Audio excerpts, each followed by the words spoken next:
Hola, bienvenido a Historia Sagrada de Venezuela. Hoy te presentaremos la historia de cacique de los Teques Guaycaipuro. Nació en un asentamiento indígena en la región de los Teques, estado Miranda, alrededor de 1530. Guaycaipuro fue un cacique y jefe guerrero, de origen taima, criado por el cacique Catuche de la tribu de los Teques. Tenía dos hermanas llamadas Tiahora y Caicape. Al morir Catuche, Guaycaipuro pasa a liderar la tribu con tan solo 20 años de edad. Considerado por la historia de Venezuela como el mayor símbolo de la bravura e ingenio nativos, desbarató en numerosas ocasiones los intentos de los conquistadores de someter la región, en la que se habían descubierto minas de oro. Se casó con Urquia, y su lugar de residencia y cuartel lo ubicó en Suruapo, en las cercanías de Paracotos. Tuvo 3 hijos, entre ellos Baruta, quien recibió de manos de su madre la cresta con plumas rojas tras morir en combate su padre. Guaycaipuro logró formar una poderosa confederación de tribus, con la que se enfrentó a los españoles por el control del Valle de Caracas.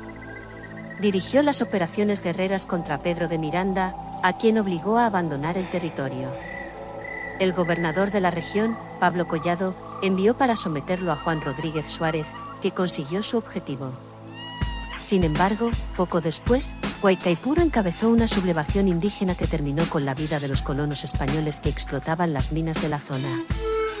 Rodríguez Suárez volvió a dirigir una campaña punitiva contra los teques, en el transcurso de la cual fundó la villa de San Francisco, 1560, antes de morir en combate.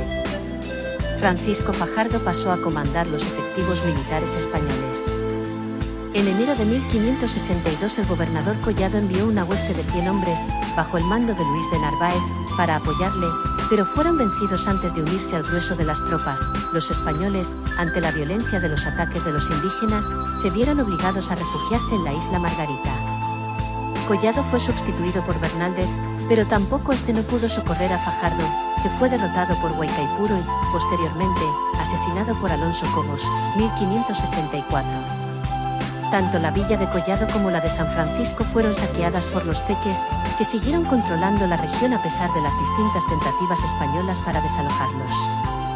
Pero Guaycaipuro no pudo repetir este éxito contra Diego de Losada en su intento de apoderarse de la ciudad de Caracas, fundada por el propio Losada, quien contraatacó y derrotó a Guaycaipuro en el Valle de San Pedro, el 25 de marzo de 1567. Todavía en 1568, Guaycaipuro organizó una nueva confederación de caciques, que fue derrotada por Pedro Alonso Galeas en la batalla de Maracapana. Después de la derrota indígena, los españoles se preocuparon por la cercana presencia de Guaycaipuro y de sus hombres y, dada la fama de sus ataques hacia los conquistadores, decidieron esperar un ataque de él, con lo que, movimiento preventivo, Diego de Losada encomendó al alcalde de la ciudad, Francisco de Infante, emprender la misión de capturar a Guaycaipuro y pacificar a los otros caciques, quien pudo determinar el paradero de Guaycaipuro con la ayuda de indígenas conducidos por guías nativos aliados de los españoles.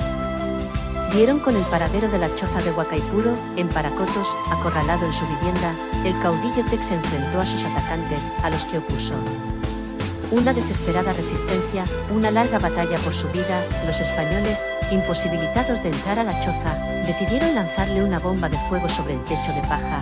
Imposibilitada a salir por su dura batalla, más la Candela Terepaima entra a rescatarlo por su valentía. Guaycaipuro lo bautiza como el zorrillo de la Candela, pero Guaycaipuro no resistió, terminó falleciendo. Si quiere más relato o oraciones, no te olvide de darle a la campanita y darle like. Todos los días saldrán relatos o oraciones nueva para ti. Gratitud a nuestro diseñador Radin J64.